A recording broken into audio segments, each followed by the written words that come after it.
Howdy y'all, welcome to Texas. In this video, I will be going over my experience shooting the Quantified performance match put on by Texas Outlaw Match. Alright, we're out here shooting Quantified performance at Coffin Cartridge Club. Oh, this is gonna be cool. So this is my first ever carbine only match. Finally getting started, so gotta haul all my crap all the way to stage one.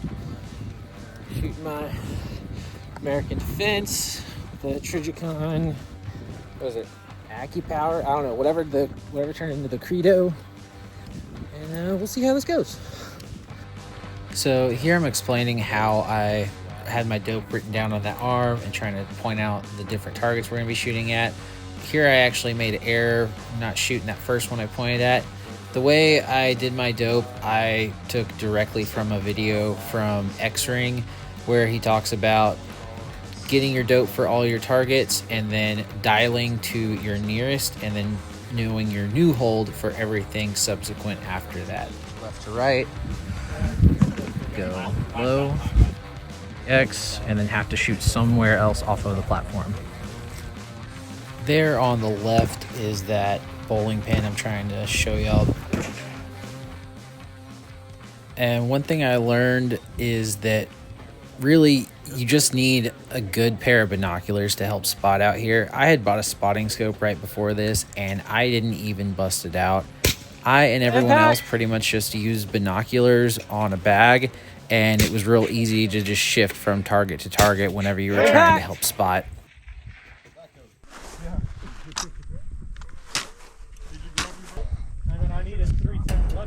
When I actually hit it. All right. You ready? So here's my first stage. All I got was GoPro footage of it, so it's not the best, and I also really didn't have enough camera equipment to capture all the targets as I was shooting, and myself, and POV every single time. This is one of the stages I did better on. Almost every position was either kneeling or modified prone. It wasn't standing, and it was also off of flat surfaces. The bowling ball and the gophers were pretty skinny targets to try and hit with the wind that we had out there.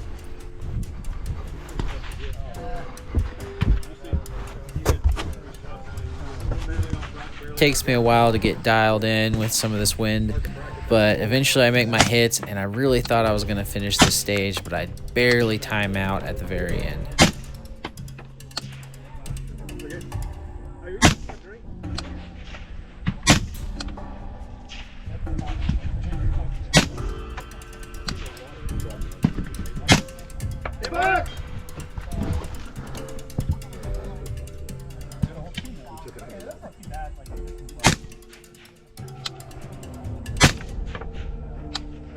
And then here I get to do the cool bipod deploy and get down. Having the bag attached to the gun definitely helped a lot. I didn't really need to worry about placing a bag at any point during this stage. I was feeling good. Good correction for that last one. You were consistently off left.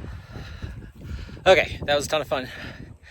I ran out of time, but I was like one shot away, and it felt good. I felt like I was happy with my performance on that for sure.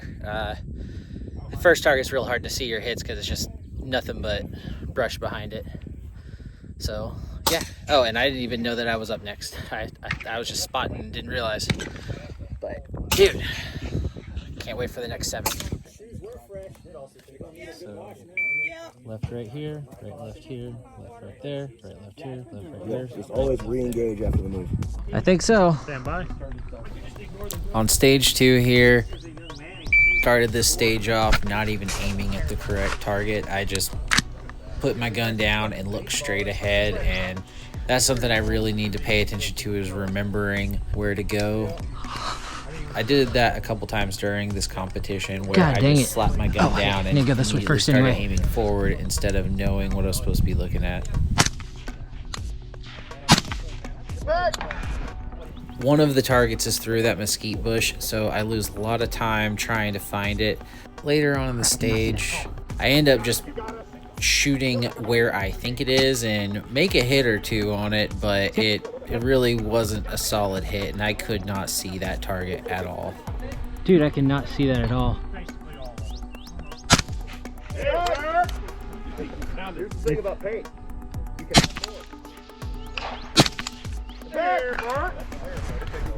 And right there, I'm ditching that second bag because as I've moved over, now I can at least see the location where that target is, and I'm not trying to shoot over or through that mesquite bush.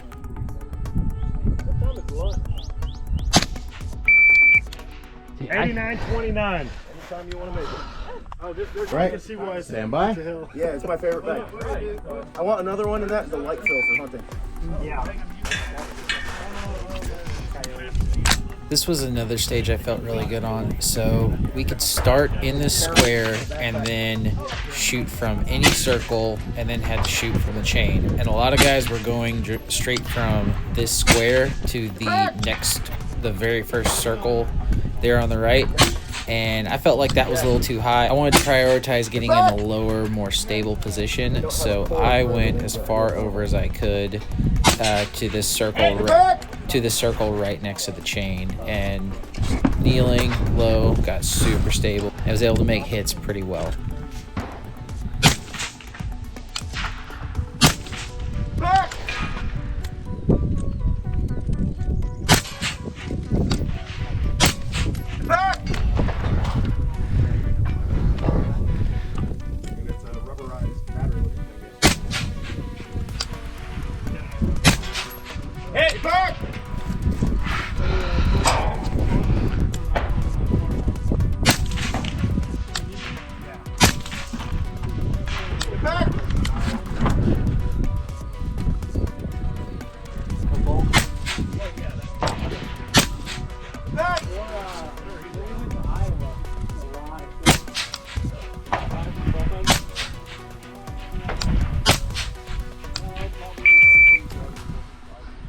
All right.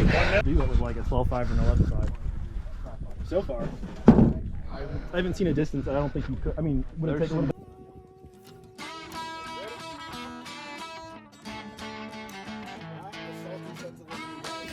This is the stage I did my absolute best on.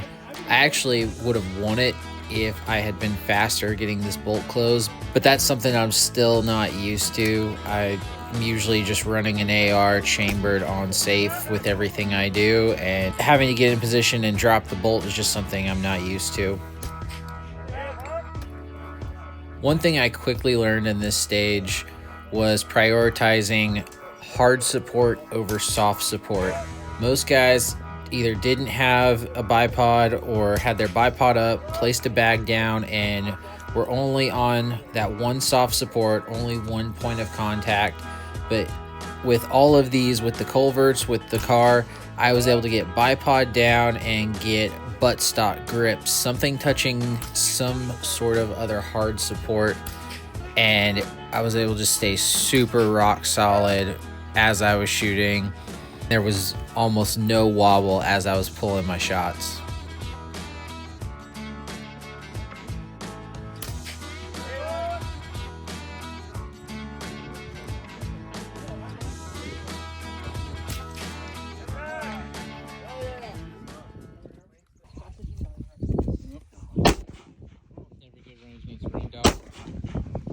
Ready? Stand by. The last four stages is where I really started to fall apart. I had all kinds of issues from not dialing my scope back to zero properly, or putting my gun down with the chamber flag still in and not being able to get a magazine in properly, and it was just a lot of things slowing me down.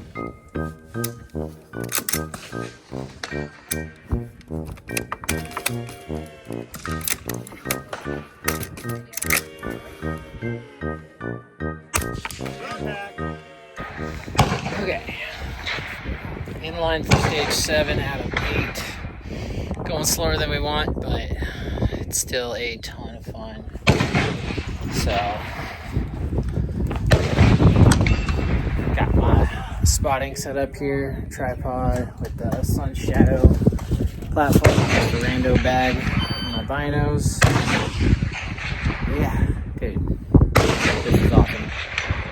There's a great crew out here too. All right, shooter case ready, stand by. Stages 5 through 8 also had a lot longer shots, so we were having shots at 650, 700, and that's just past the range where my bullets start going transonic, and I just wasn't able to reliably get hits out that far. At that distance, the wind was just going crazy, and it was getting really hard for me to hold for wind. Maybe if I had a scope with a Christmas tree type reticle instead of just something that was mill hatch marks up and down, it would have been a little bit easier for me to hold off on wind.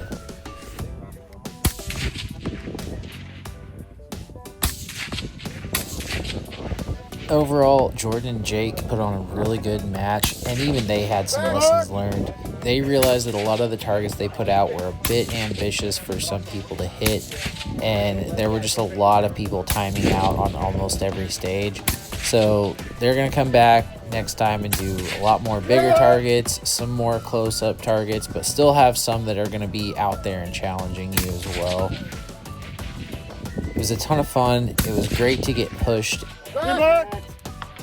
Real excited to have come in 3rd for GP and 9th overall.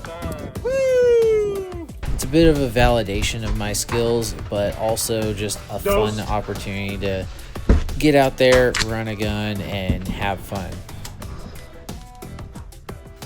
I'm looking forward to shooting another Quantified performance match with Texas Outlaw Match.